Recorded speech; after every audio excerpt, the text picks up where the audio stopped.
আওয়ামী লীগের সময়েও এই ধরনের ঘটনা আসলে ঘটতে দেখিনি, যেটা দুঃখজনকভাবে হয়েছে। এবং সেই জায়গা থেকে অবশ্যই যেহেতু অন্তর্বর্তীকালীন সরকার দায়িত্বে আছে, যেই করুক না কেন এই দায়টা সরকারের উপর বর্তায় এবং সরকারকেই এটার সমাধান করতে হবে। ফরম্যাটে যদি তারা না আনতে পারে তাহলে তারা সেটা বানচালেরও চেষ্টা করবে বলে আমরা ধারণা করি।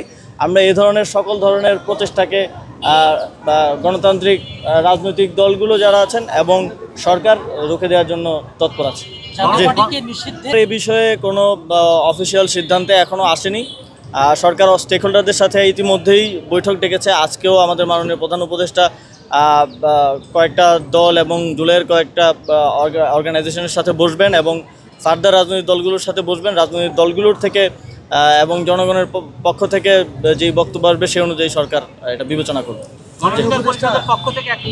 সরকার একটা শক্তিশালী তদন্ত কমিটি করার বিষয় ভাবছে এবং এই ধরনের এটা তো আসলে কোনো রাজনৈতিক দলের কোনো সাধারণ কর্মীদের উপরে হামলা না, এটা একটা রাজনৈতিক দলের প্রধান নেতার উপরে হামলা। আমরা আওয়ামী লীগের সময়েও এই ধরনের ঘটনা আসলে ঘটতে দেখিনি, যেটা দুঃখজনকভাবে হয়েছে।